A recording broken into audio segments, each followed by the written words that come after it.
Thank you to Ron for inviting me and for Eyal Zimiklan for making the connection. It's a pleasure to be with you here today. As was just suggested, although I've been involved in the healthcare world for a while, before that I was engaged in other activities in Massachusetts.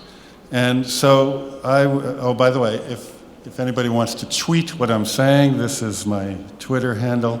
It's not the real Donald Trump, but feel free to write about anything I say.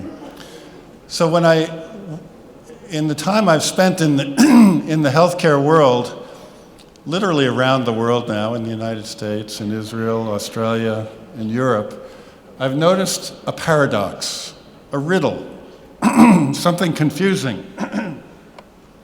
And the confusing thing is this.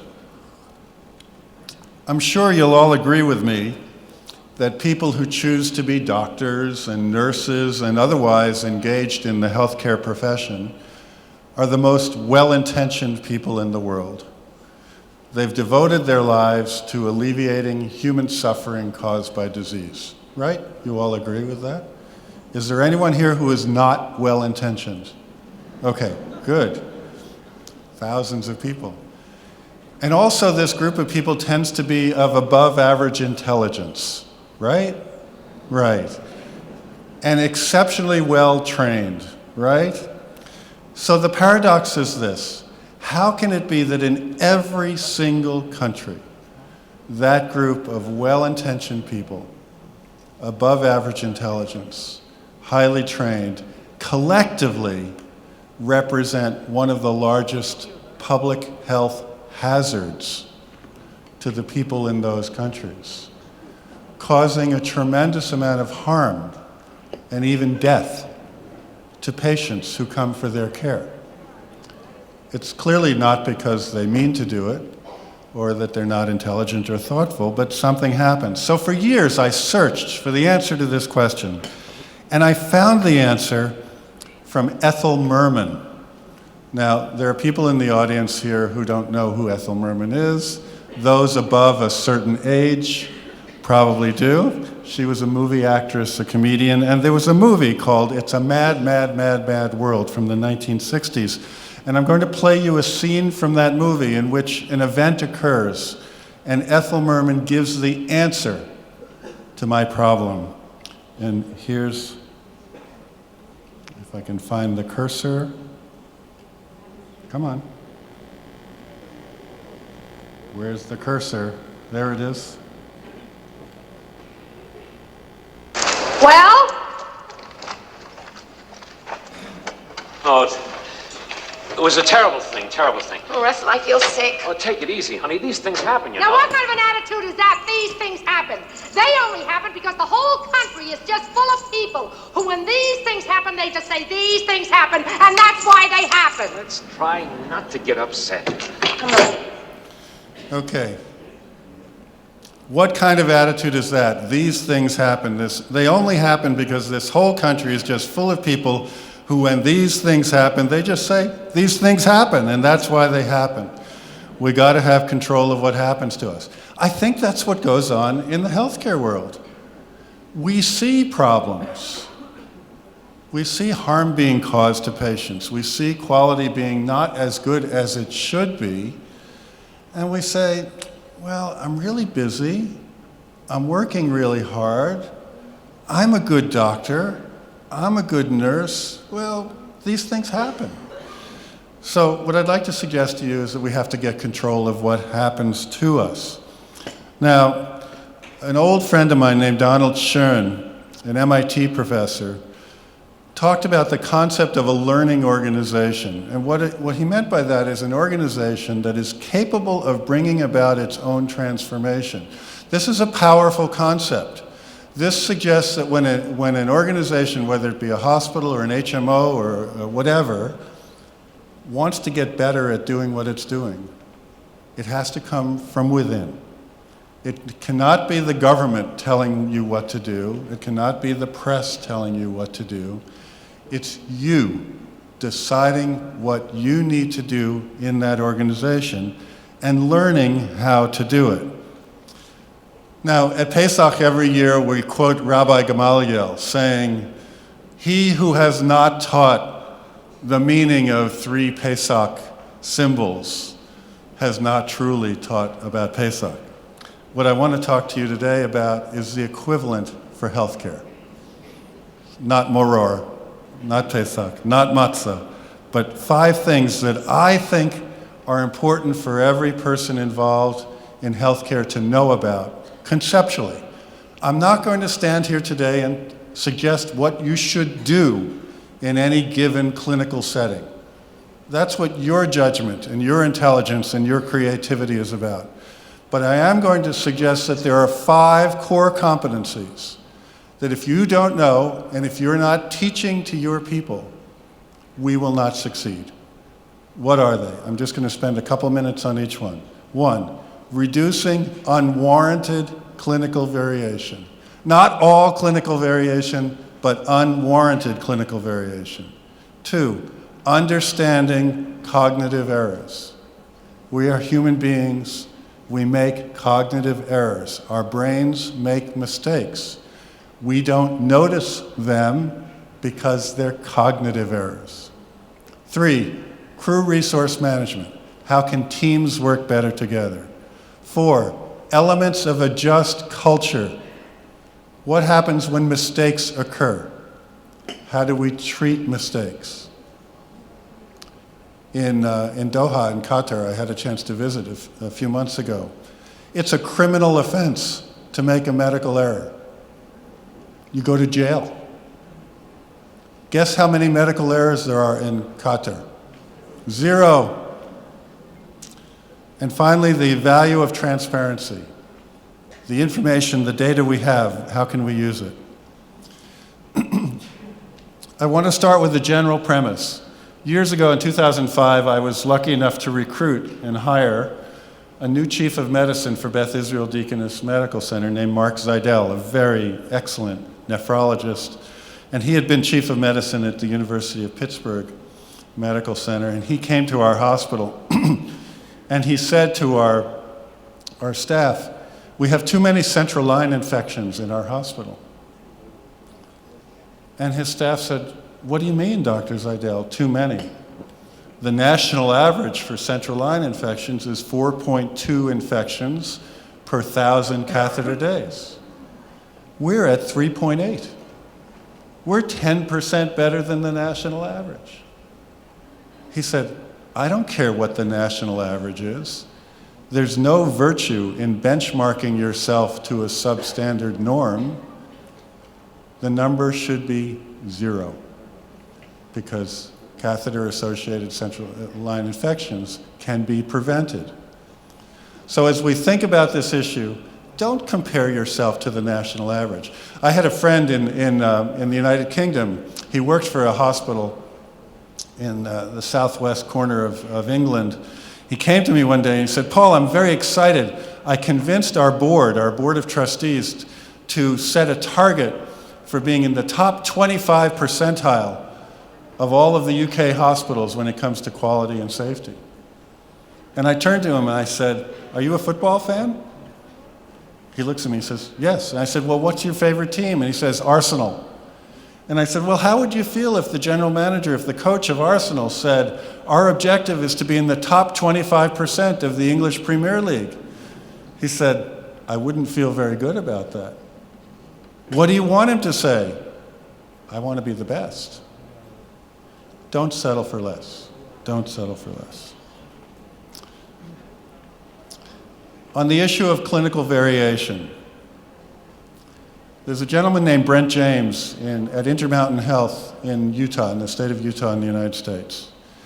And he talks about a concept called shared baselines. It's his terminology for reducing unwarranted clinical variation.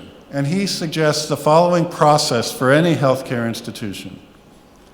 Select high priority clinical processes.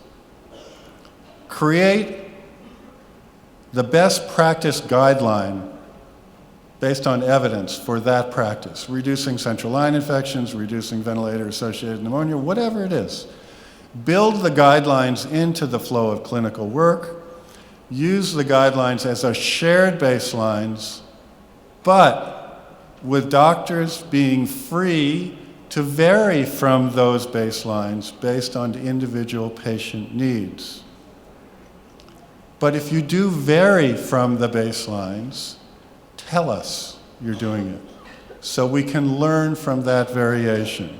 So we learn from, and over time we eliminate variation arising from the professionals, from the doctors, while retaining the variation that arises from the patients. We are not asking you to give up your brain. We're not asking you to forget creativity, intuition, judgment, and experience. But when you're putting a central line in somebody, please don't be creative. Do it the right way. But if that patient warrants something different, do it differently, but tell us why you did it differently so we can all learn from the experience. So, as Brent would say, this approach demands that doctors modify the shared protocols based on the needs of the patient. The aim is not to step between the doctors and their patients, and this is very different from the free form of patient care that generally exists in medicine. Brent summarizes it. He says, "We pay for our personal autonomy with the lives of our patients. This is indefensible." Part 2, cognitive errors. The most prominent kind of cognitive error that occurs in healthcare is diagnostic anchoring. Many of you are familiar with this problem, where a doctor or a nurse meets a patient, and within seconds, sometimes minutes, they say, "I know what's wrong with that patient," based on their previous experience or anecdote or whatever. It's accompanied by a phenomenon called confirmation bias. Confirmation bias is, I think I know what's wrong with this patient, we're going to do some tests, the tests come back, I only look at the results that confirm what I thought in the first place, and I ignore what doesn't confirm that. We just had a recent case of confirmation bias in the United States in our election. This is an article from ProPublica. The presidential polls weren't wrong. It was the people interpreting them that were wrong. The data was all there. What's the solution to the cognitive problem of diagnostic anchoring and confirmation bias in healthcare? It's for a doctor to say, what's the worst that could happen if I'm wrong? I think I know what's wrong with this patient, what the patient needs, but what if I'm wrong? What's the worst that can happen? And just by asking that question, you can reconfigure your mind and consider other things and likely avoid confirmation bias. But there are other forms of cognitive errors. My colleague Terry Fairchild at the Center for Human Factors Engineering in Healthcare in Washington, D.C. likes to talk about 3 kinds of errors. Knowledge-based errors, where people perform the wrong step as a result of a lack of knowledge. Quite uncommon. Rule-based errors, where people perform the wrong step because of a misapplication of rules. Slightly more common. Skill-based errors, where people perform the wrong step because of a slip or a lapse. The most common form of error in healthcare. Terry says, when you are in a skill-based mode, you don't think about the task you are about to do. Signs don't work. Education doesn't work. Labeling doesn't work when you're in a skill-based mode. Most medical errors are in the things we do every day. Accordingly, he suggests vigilance and training are not the answer to skill-based errors. Neither is punishment. While discipline and punishment has a role where there is reckless behavior, applying discipline to skill-based errors will drive reporting underground and will kill improvement. If we punish people for the wrong things, we won't hear about the mistakes and we won't improve.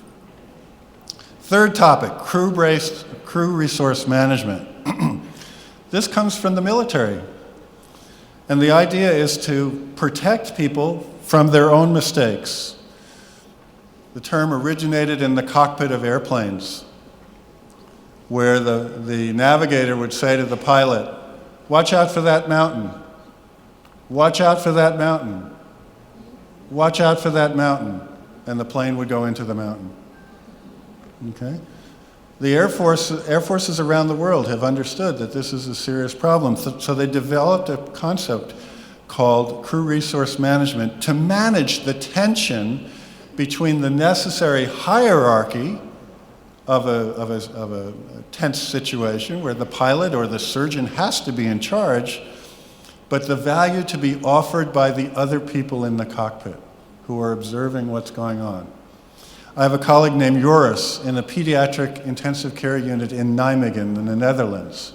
He's a very experienced pediatric intensivist.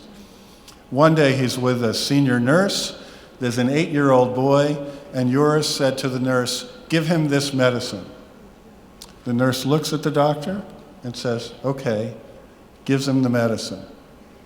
The wrong medicine. Almost killed the boy. And they saved him. He was okay. Later, Joris went to the nurse and said, "I can't believe I did that." And the nurse said, "You know, I thought you were making the wrong decision, but I figure you're so experienced that I would just do what you said." It was at that moment that Joris needed protection from his own mistakes. He needed to have a process in his intensive care unit.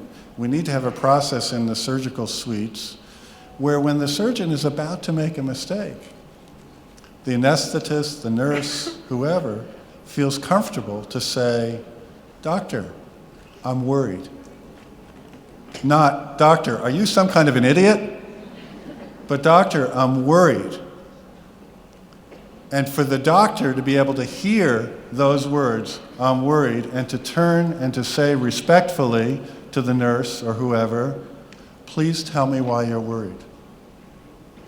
In a cockpit, the way crew resource management works is first the navigator or the first officer says to the pilot, "I'm worried." If the pilot doesn't respond, the second step is for the person to put their hand on the hand of the pilot or the shoulder, get physical attention, say, "I'm worried." The third step is to grab the wheel. And people in the military are told that if they follow that process, that order, they will never be punished for overriding what the officer is doing. Never. We need a similar approach in hospitals. It's a formal, sequential pattern of intervention. Now, as was mentioned before, my real life is involved with soccer, with football. And I've been coaching girls. In America, soccer is the favorite sport among girls, by far. And I've been coaching girls for 28 years. This is my friend Tova, at age 14. At age 28, Tova came to me one day and had lunch, and she asked me this question. Imagine getting this question. "Paul, do you remember the play I made in a tournament we played in Connecticut when I was 14 years old?" And I said, "Oh, sure, Tova, I remember. You made a terrific defensive play. You were the sweeper. You were the last defender on the pitch. The other team got possession of the ball. They took a shot at our goal. Our goalie was able to parry the ball out back into the field. But then the other team got possession and took a shot, point blank, right at the goal. And you, Tova, stood up in front of the goal, chested the ball down, cleared it out. It was a great defensive play." She says, "I don't remember that one." I said, "Which one do you remember?" She said, "Well, the one I remember is I was the last defender back. A ball comes flying through the air towards our goal. I jump up to head the ball out, and instead of heading the ball out, it deflected off my head into the net for the winning goal of the game and the tournament." And I said, "I don't remember that one." She said, I was devastated. After the game, I was sitting on the grass in front of the net, crying my heart out at age 14 because I felt I had let the team down. And you as the coach came to me and said, Tova, don't worry about it, you're a great defender. She said, I am? I said, yes, only the best defenders are attentive and go after every single opportunity with all their energy and strength and do the best they can. And every now and then it can happen to anybody. It deflects off and goes into the goal. Don't worry about it, you're a great defender. Well, she stood up, brushed herself off, walked away, head up high, smiling, saying to herself, I'm a great defender. And she remembered it 14 years later. 14 years later. What are the lessons? Lesson 1, you never know when a kind word from you to a colleague who has made a mistake will make a big difference in their life. Second, Tova now pays that forward in her own work environment. When one of her colleagues makes a mistake today, instead of getting angry and blaming them, she shows empathy, sympathy, and she helps them learn from the experience. Don't we want to do the same thing in healthcare? After all, we're surrounded by the most well-intentioned people in the world with above-average intelligence. Why not assume that they want to do the right thing instead of blaming them? You can't read this, but I just want to tell you a quick story about a case we had at Beth Israel Deaconess Medical Center. One morning, a patient woke up from orthopedic surgery, looked down at her ankle, and said to her surgeon, why is the bandage on my right leg instead of my left leg? He had operated on the wrong ankle. There's a technical term for this in medicine. It's called not good. Now, we had a policy requiring timeouts before surgeries to identify the patient, to identify the procedure, to identify which limb. And the surgeon had neglected to follow that policy. By the way, this happens all over the world. This was a relatively minor case compared to the surgeon who removes the wrong breast, the wrong testicle, or in the case of a poor person in Minnesota a few years ago in the US with kidney cancer, the wrong kidney. Now, clearly these surgeons don't mean to do it, right? They don't, these are people who take an oath to do no harm. So what goes wrong? Now, in this case, in our hospital, the chairman of my board came to me and he said, what are you going to do to punish that surgeon? How are you going to punish that surgeon? And I looked at him and I said, well, let's think about it this way. First, he's devastated by this mistake. There's no possible way I could make him feel worse than he already feels by punishing him. So there's no purpose served in terms of deterrence by punishing him. But secondly, if we want to establish an environment here in which people report their mistakes, admit their mistakes, and we all learn from them, if we start punishing people, we're going to drive reporting underground. And the chairman of my board, a very good, wonderful person who had worked at Goldman Sachs, said to me, well, I guess so, if you say so. But in my field, if anybody ever violated a policy, they would be severely punished. Right. Goldman Sachs? Investment bankers? When they make a mistake, they get a bonus, right? They destroy the world economy. We pay them more, right? Anyway, I'm not going to go through this whole case with you, but please understand that there were factors that occurred in this case that explained why the error occurred. And we decided as a senior group of doctors and administrators in our hospital to publicize this case throughout the organization, to send an email to 7,000 people in our hospital as to what had happened, because there were so many lessons that could be learned from it. And let me just tell you that when you send out an email to 7,000 people in one Harvard teaching hospital, within 20 minutes, 50,000 people in all the Harvard teaching hospitals have seen the email, and within about 2 hours, about 1.5 million people across the country have seen the email. but we felt there was something to learn from it. James Reason, many of you have seen this chapter, talks about the concept of a just culture. And the idea of a just culture is that there's a spectrum of how we want to treat errors.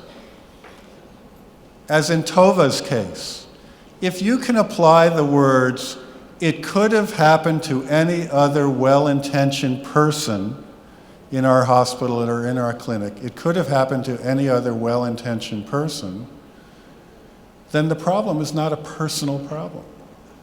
The problem is a systemic problem.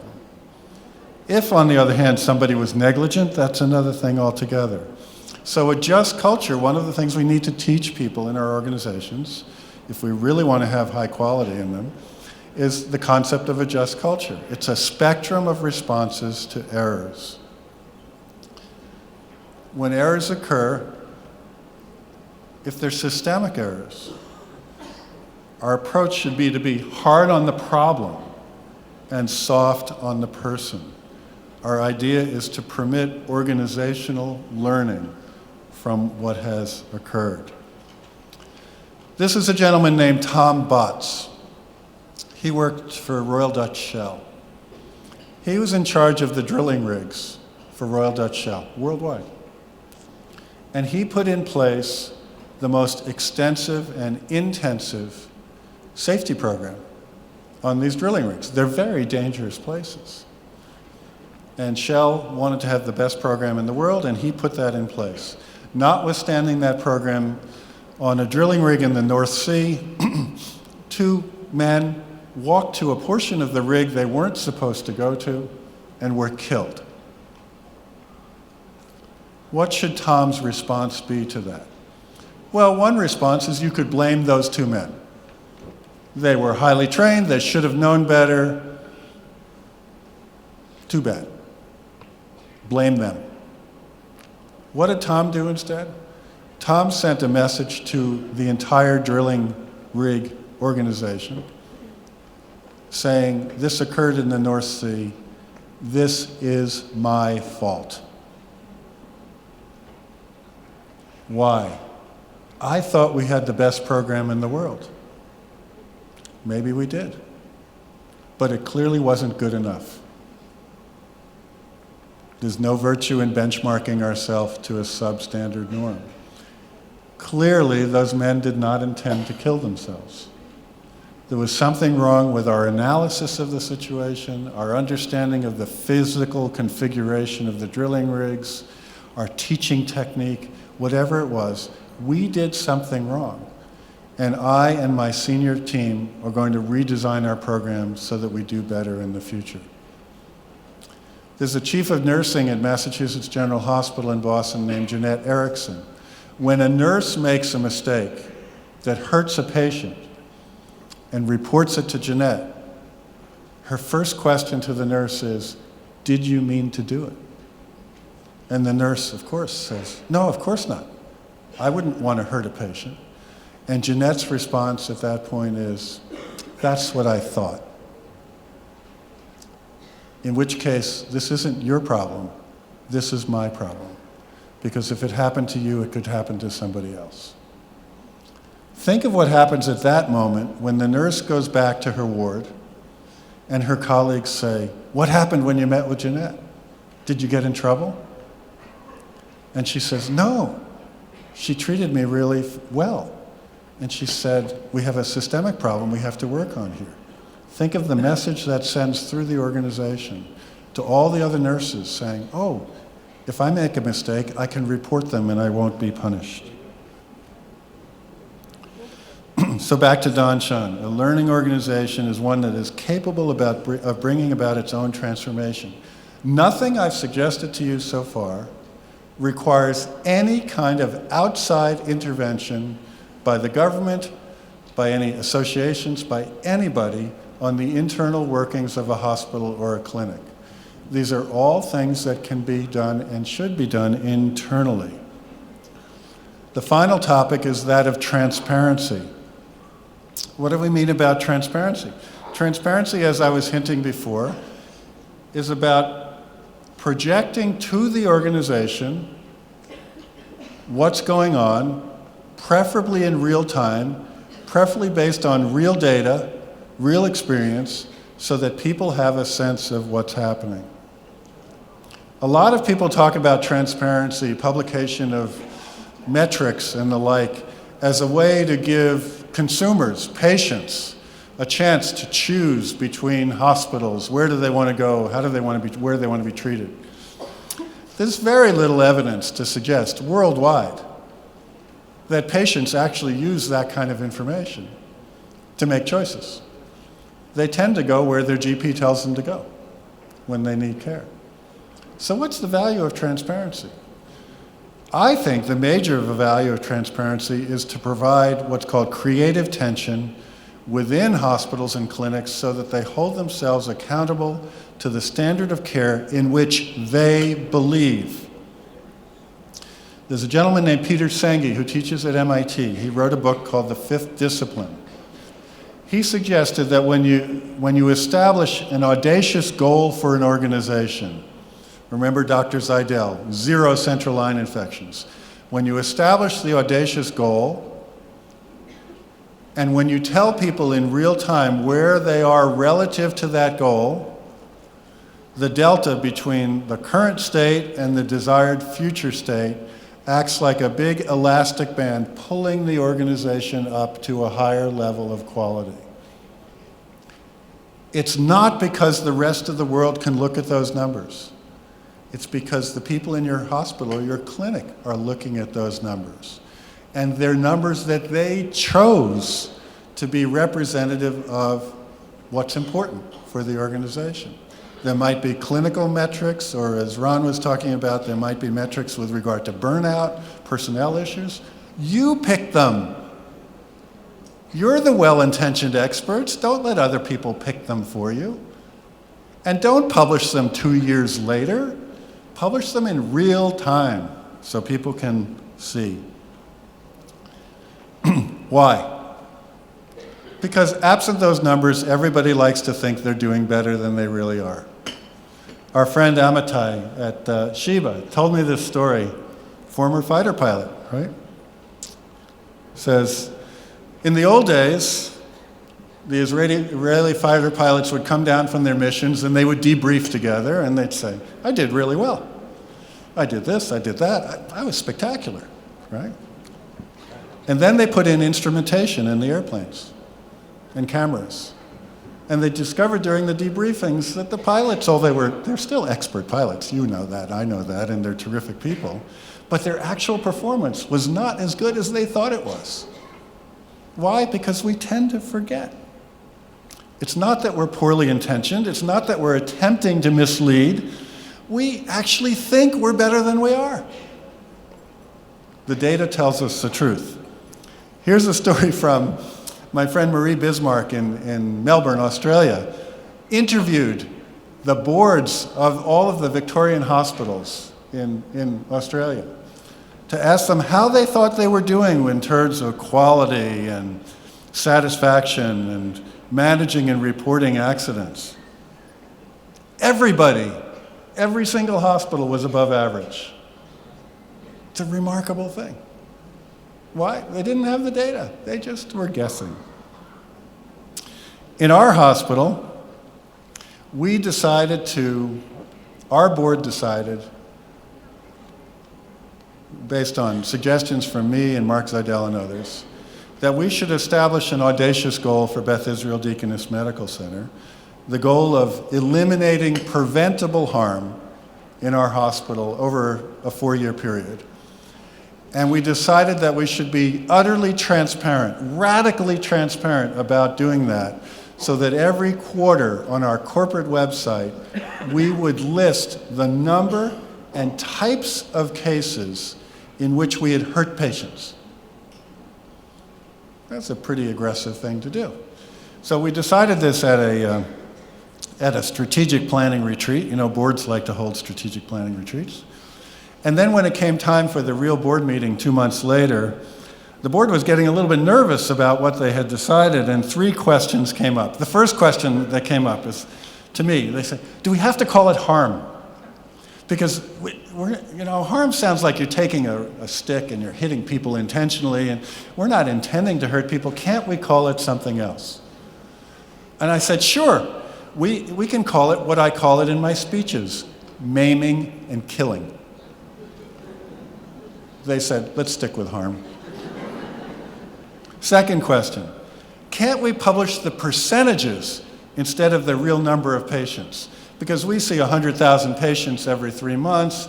The number who are hurt is very small. It's 0.001%. It's not fair to us to present this as nominal numbers, 10, 20, 30, 60 people. I said, sorry, that doesn't work. Why? Because we want to personalize this metric. We want to remind ourselves that every person we harm is somebody's mother, father, sister, brother, or child. Percentages don't work. Third question, which was the one they were most nervous about, what if we don't succeed? Won't we be embarrassed in the community if we don't reach this target in 4 years? At that point, that same Dr. Zeidel stood up and he said, look, I think we can succeed. But even if we don't, even if we get very close, every year there will be several dozen people who walk out of our hospital instead of dying in it. And I think it's worth doing. So they unanimously voted to adopt this standard and to be transparent. So to this day, you can go to the Beth Israel Deaconess website and you can find a portion of the website that lists the number and types of harm that our hospital occurs. Now, what did this mean, not only for the current staff, but interesting for me?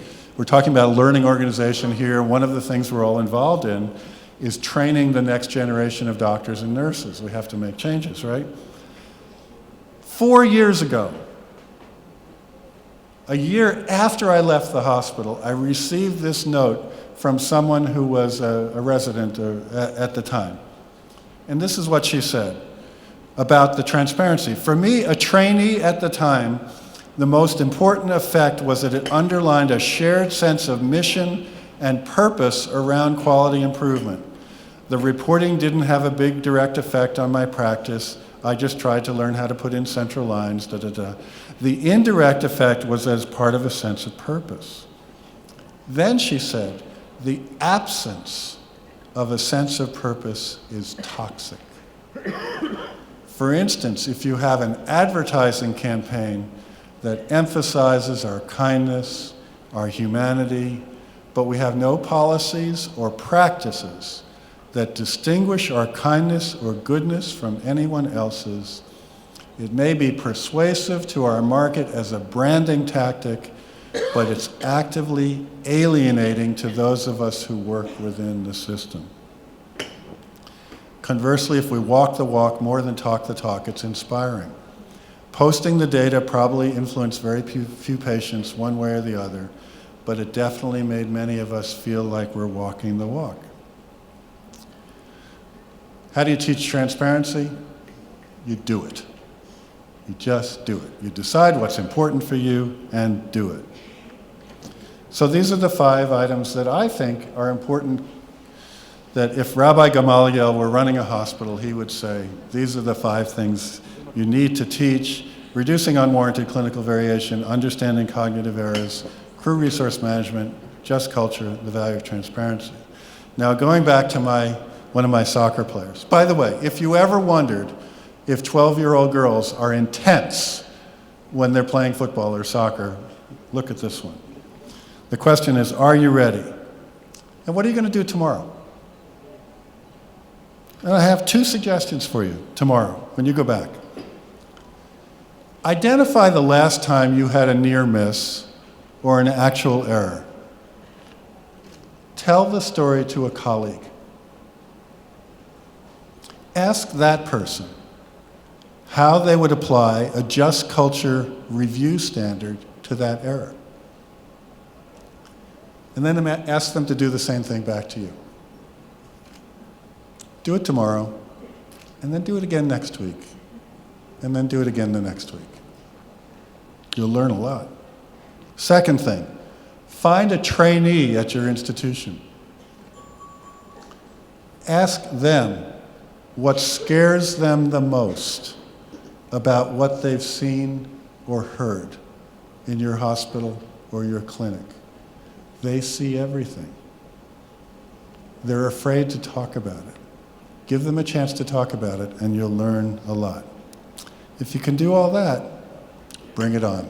Thank you very much.